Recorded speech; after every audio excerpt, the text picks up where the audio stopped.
Bonjour à tous. Merci.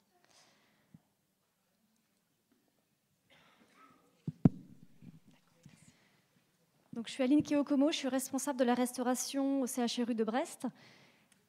Et donc Laurence Cornec, responsable de la qualité hôtelière au CHU de Brest aussi. Donc, l'objectif de notre intervention aujourd'hui, c'est de vous présenter toute la dynamique autour d'un projet pluriprofessionnel avec l'ensemble des professionnels du CHRU autour d'une nouvelle offre de restauration, sujet piloté par le service restauration du CHU de Brest. Alors, un premier point sur le contexte du projet, puis la méthodologie et l'évolution de l'offre qui est prévue, et puis enfin les conditions de réussite pour que ce projet soit mené à bien, puisqu'on est encore à l'étape de projet, et il sera mis en place d'ici quelques mois. Donc, tout d'abord, le contexte du projet et quelques mots sur le CHU de Brest et le service restauration. Le CHU de Brest, c'est un peu plus de 2600 lits entre Brest et Carhaix. La restauration du CHU de Brest fait partie du pôle investissement du CHU de Brest et fait partie également de la direction des achats et de la logistique. Cela représente 2 cuisines, une cuisine à Brest, une cuisine à Carhaix, 8 selfs, 3 internats. Entre les 2 cuisines, il y a près de 2 millions de repas qui sont fabriqués chaque année. Au niveau de l'équipe restauration, elle est composée de cuisiniers, de pâtissiers, donc de professionnels de la restauration, d'agents polyvalents de restauration, de chauffeurs, livreurs également, d'une diététicienne restauration qui est intégrée au service restauration, d'agents administratifs et de l'encadrement. Au niveau de nos clientèles, entre guillemets, donc ce sont les patients, les résidents. Il faut savoir qu'il y a une bonne partie de résidents qui sont dans le CHU de Brest, qui font partie. Nos professionnels qui peuvent se restaurer dans les selfs, les internats, l'ambulatoire et quelques clients externes également que nous desservons. Et enfin, toute la cuisine et l'organisation de la cuisine est gérée par un logiciel qui s'appelle Datamill. Un mot sur le contexte, d'où est venu ce projet. Tout d'abord, en 2018, nous avons mené un audit de restauration au sein de la cuisine pour faire un état sur nos cuisines et notre organisation. Donc cet audit a été mené en 2018 avec derrière un plan d'action associé. Et puis, en parallèle, il y a la loi Egalim qui va nous imposer de travailler sur une alimentation saine avec notamment 50% de produits durables, dont 20% de produits bio, et cela à partir de l'année prochaine. Donc, l'ensemble de ces 2 éléments nous ont fait démarrer donc, ce plan d'action avec un objectif d'améliorer l'offre alimentaire et de lutter contre la dénutrition. Les 3 volets qui ont été travaillés au sein de ce projet, premièrement, donc, le volet nutrition, avec un objectif de définir les objectifs nutritionnels et un cahier des charges pour répondre aux besoins et aux attentes. Ensuite, le volet restauration, pour justement faire des propositions par rapport au cahier des charges.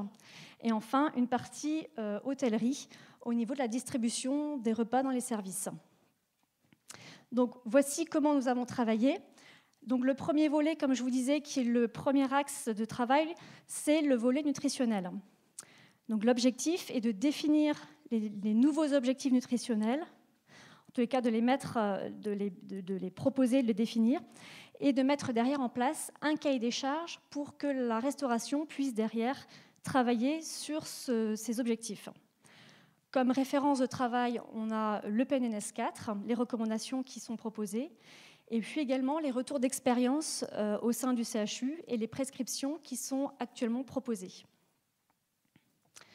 Alors, ce premier groupe de travail, il a été composé de ces différents acteurs, donc autour de l'encadrement restauration et de l'auditeur et notre direction logistique, plusieurs acteurs. Donc le professeur en nutrition a travaillé avec nous sur le projet, le clan a également été associé, différents médecins, les diététiciennes et de restauration et les diététiciennes du CHU, les représentants des usagers également, le service informatique, les cadres sup et les cadres de l'hôpital, du CHU de Brest, la direction des soins court séjour et des EHPAD. Il nous semblait important de réunir l'ensemble de ces acteurs pour travailler justement sur les objectifs. Donc, le premier volet a été donc d'identifier les différents profils de mangeurs. Donc, c'est ce sur quoi ce groupe a travaillé. Et puis, derrière, en face, donc, de proposer des objectifs nutritionnels face à justement ces différents profils de mangeurs. Le cahier des charges nutritionnelles qui en découle s'est porté sur différents points qui étaient essentiels pour ce premier groupe. Le premier, c'est un travail sur le taux de sel. Donc, je vais y revenir tout à l'heure. Ensuite, et on en a parlé tout à l'heure, enfin ce matin, notamment sur la notion de qualité des matières grasses, choisir justement des matières grasses de qualité ayant un intérêt nutritionnel et également gustatif. Une attente également par rapport aux fibres, et notamment par le souhait d'une composante supplémentaire. Et puis, une attente également sur des prises en charge, notamment sur les patients en oncologie, donc faire évoluer l'offre qui est proposée pour ces patients, et une attente aussi par rapport aux patients végétariens. Et tout cela sur un socle commun qui est de privilégier l'alimentation plaisir. Et c'est vraiment ce qui est ressorti, et c'est un point important de le noter, c'est vraiment sorti de ce premier groupe de travail. L'alimentation plaisir est une vraie attente. Une fois que ce premier groupe a travaillé, le deuxième groupe, le volet restauration, s'est mis en place pour justement répondre aux attentes de ce premier groupe et répondre au cahier des charges du groupe 1. Donc, nos références de travail sont assez importantes, avec plusieurs objectifs: lutter contre le gaspillage et la dénutrition, se servir également des retours d'expérience de la grille menu actuelle, faire un point également sur les compétences métiers, se baser également sur les équipements et le matériel en place au sein de nos cuisines de restauration, et puis tout cela à budget constant. Donc même chose, une équipe s'est mise en place, pilotée par l'encadrement de la restauration, avec notre direction logistique, la diététicienne de restauration, et puis les professionnels de cuisine, avec donc des cuisiniers qui ont participé à ce groupe, des pâtissiers, et puis également l'acheteur dédié restauration qui nous a également accompagnés sur l'équipe. Alors, donc, après le cahier des charges, donc, il y avait une attente, et donc voici les réponses qui ont été apportées.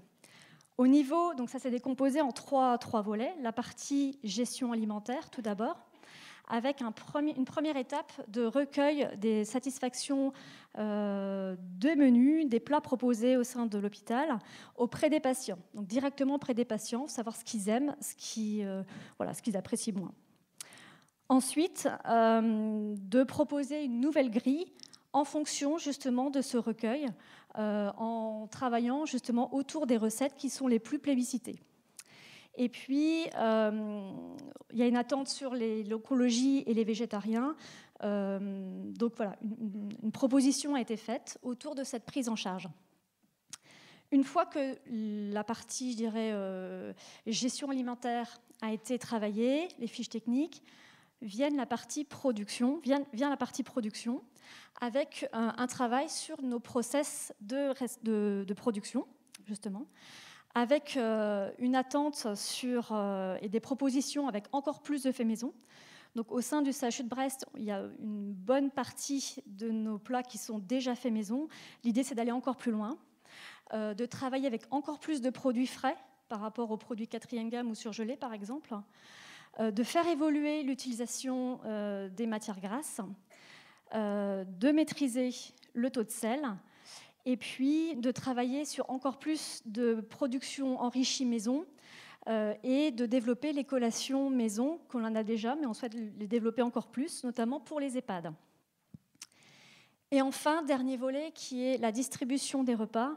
Ce que l'on souhaite aussi, c'est travailler sur la présentation des repas au niveau de l'assiette, puisqu'on est en assiette porcelaine au niveau du plat chaud. Et donc s'adapter aussi à l'appétit du mangeur en adaptant au mieux les grammages attendus et travailler sur une propositions d'aide au service pour les soignants, avec notamment l'apport de nouvelles recettes, des potages complets par exemple, ou des plats complets. Avec une aide au service, je dirais, pour le soir, parce qu'on sait que le soir, c'est un petit peu plus compliqué.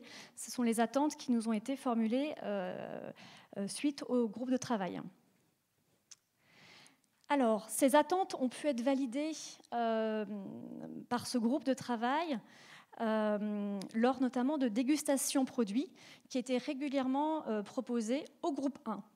Donc, il y a pu avoir une présentation des améliorations des recettes maison avec, je dirais, un avant-après, la recette actuelle et puis la recette retravaillée, avec plus de produits frais, de nouvelles matières grasses.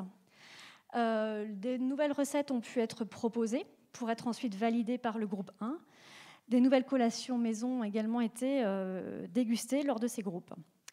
Et puis, le temps faisant, il y a eu l'opportunité de valider ces recettes en parallèle donc des dégustations, puisqu'on n'a plus sur grille menu au niveau de l'hôpital, au niveau du CHU.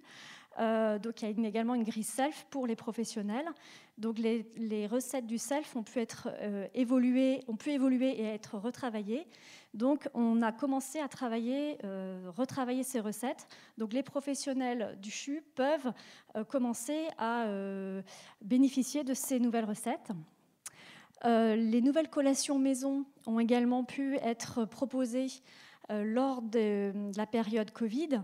Les résidents étant confinés dans leur chambre, nous avons proposé de nouvelles collations, ces nouvelles collations, pour justement qu'ils puissent avoir un petit peu plus de plaisir au niveau de cette période. Et enfin, nous avions également inscrit différentes actions au niveau de la Semaine nationale de la nutrition de 2020. Alors, nous avions proposé comme action des dégustations dans les selfs ou dans le hall de la Cavale Blanche. Bon, malheureusement, pour des restrictions Covid, nous n'avons pas pu le faire, mais en tous les cas, c'était bien prévu de les faire déguster. En parallèle de ce travail, il y a une réflexion aussi qui est en place pour réorganiser nos process de production, puisqu'on va changer les méthodes de travail, on va travailler sur le sel, par exemple. Donc, il faut travailler nos process avec nos cuisiniers et derrière, mettre les compétences associées en face de cette nouvelle organisation.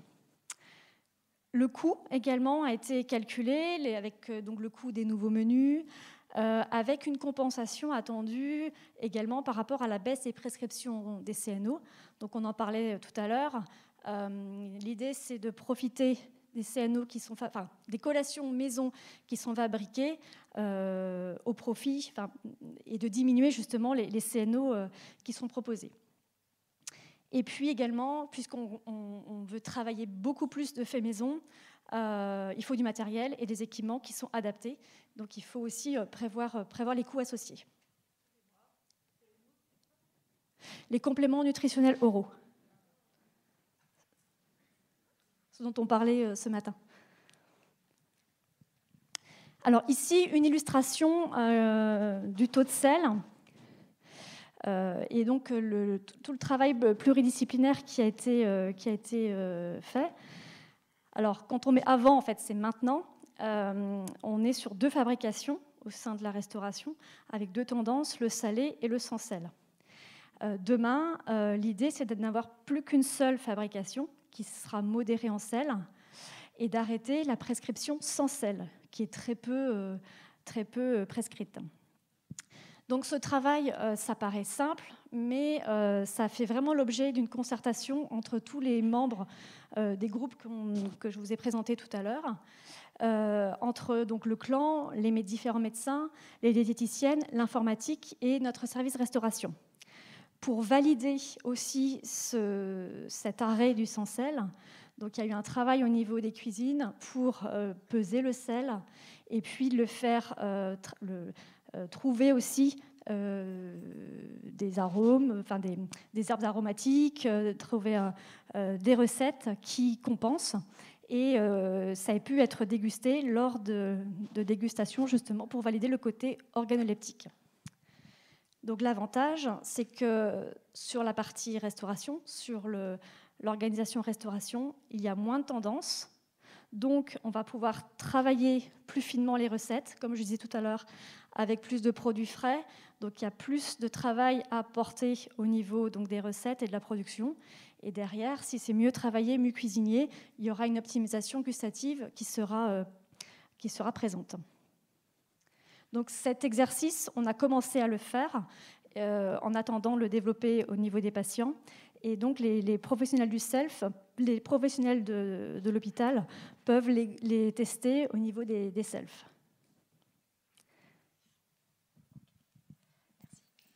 Donc, pour faire suite à ce que disait Aline sur l'aspect nutrition et restauration, pour l'aspect hôtellerie, on a essayé de travailler au maximum aussi de façon concernée avec les différentes parties pour tenir compte des contraintes et des attentes de chacun. Donc avec les cadres sup, les AS, la chaîne de distribution, les chauffeurs, enfin voilà, les différents intervenants. Alors, je vais commencer par le matériel. Donc, on est en train de renouveler le parc de chariots alimentaires. Donc, on a testé différents chariots. On s'est arrêté sur une technologie à air pulsé. Donc, là, on est sur le dernier modèle c'est Socamel, en fait. C'est des petits chariots XS. Donc, ça, c'est pour la distribution en plateau dans l'hospitalisation continue. Et en parallèle aussi, on milite, nous, enfin la cuisine, beaucoup pour la distribution en multiportions dans les EHPAD et les soins à longue durée, parce que c'est juste du bon sens en fait que un résident mangera plus, mieux à table quand on le sert de façon séquencée plutôt qu'avec un plateau posé sur son adaptable avec des barquettes plastiques qu'il aura du mal à ouvrir, avec en plus le CNO posé dessus. Donc forcément, la restauration en multiportion, ça donne des odeurs dans la salle de restauration, un visuel, une animation aussi autour de la distribution au moment du repas. Donc nous, on milite fortement là-dessus. Donc on a déjà installé dans un EHPAD. L'année prochaine, normalement, on installera d'autres chariots multiportions dans un autre EHPAD. Parallèlement, on a travaillé aussi sur la vaisselle. Donc on est déjà en porcelaine, mais pour les chariots déjà en place, les petits chariots, on a travaillé sur de la vaisselle carrée, avec, donc évidemment, qui permettent de mettre suffisamment de contenants, avec des bords hauts, pour faciliter aussi des bords hauts, des coins un petit peu arrondis, pour faciliter aussi la prise avec la fourchette ou la cuillère par le résident, pour qu'il puisse venir taper finalement au bord de l'assiette, contrairement à une assiette ronde trop plate finalement, qui ne permet pas de manger aussi facilement. On a travaillé sur la vaisselle, donc porcelaine, carré, bord haut, des cloches transparentes aussi. Actuellement, sur une partie de la distribution, on est encore en cloche inox, donc on ne voit pas le repas, donc ça aide pas non plus. Donc des cloches transparentes qui donnent un joli visuel, qui sont plus légères, qui ne brûlent pas non plus le patient. Et à la demande des EHPAD aussi, on a demandé, on aura une partie de la vaisselle avec des liserés rouges sur le bord de l'assiette, pour les résidents parfois un peu confus, déjà visuellement plus joli, et puis pour donner un aspect aussi pour faciliter aussi la visualisation de l'assiette sur la table. Pour finir, on milite aussi finalement sur la distribution des collations. Donc Aline a parlé des collations. Donc on préfère nous distribuer des brownies faits maison qui déchirent d'ailleurs, des financiers. On préfère distribuer ça à la place des CNO. On milite aussi pour que ça soit fait hors des moments repas et pas en même temps que le plateau, évidemment, puisque ça sera forcément bien plus bénéfique de bien séparer, de séquencer dans la journée les repas. Ça, vous le savez mieux que nous. Et aussi sur la réflexion des horaires repas, c'est vrai que c'est un sujet qu'on ramène souvent sur le tapis. C'est vrai que alors on n'en a pas encore parlé, je crois, mais c'est vrai que d'avoir des repas midi, soir trop resserrés, finalement, le soir, le résident n'a pas faim. Sans parler du jeûne nocturne qui est derrière. Donc, ça, c'est un sujet aussi qui va être pris en compte à l'hôpital. Voilà, merci.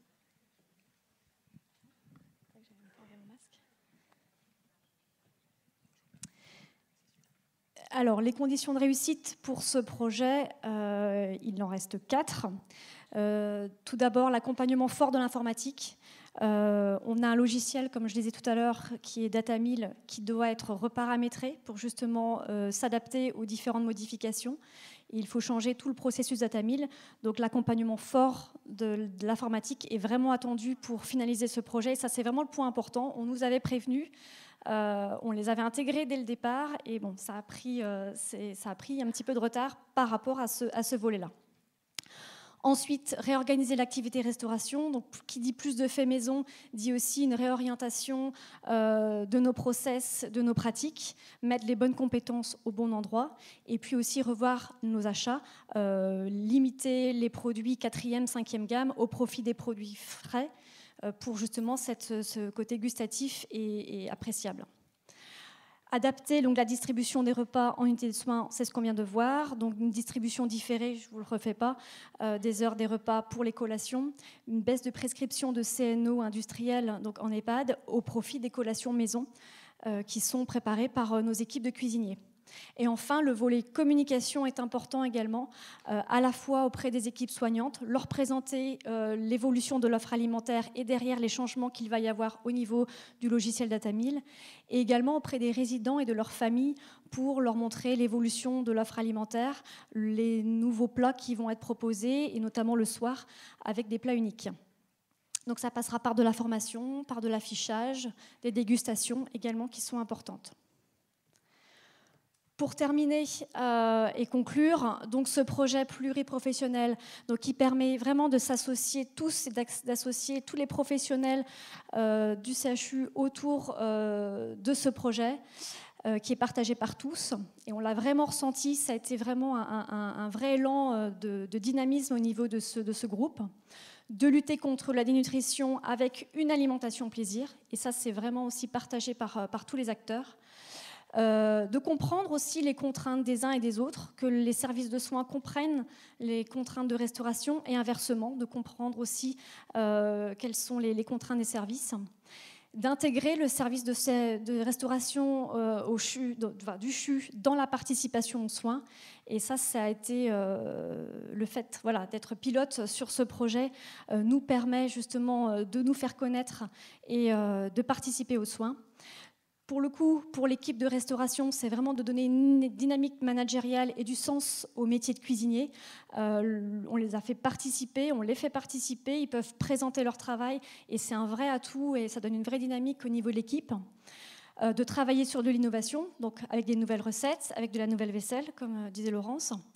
Et enfin, de participer au développement durable, donc par notamment le fait de faciliter la mise en place de la loi Egalim, de mieux choisir nos denrées, d'être plus acteurs, diminuer le plastique autant que possible et de travailler sur le gaspillage alimentaire. Donc ce projet, c'est une vraie dynamique d'équipe, un vrai travail d'équipe qui est vraiment partagé au sein du CHU de Brest. Merci.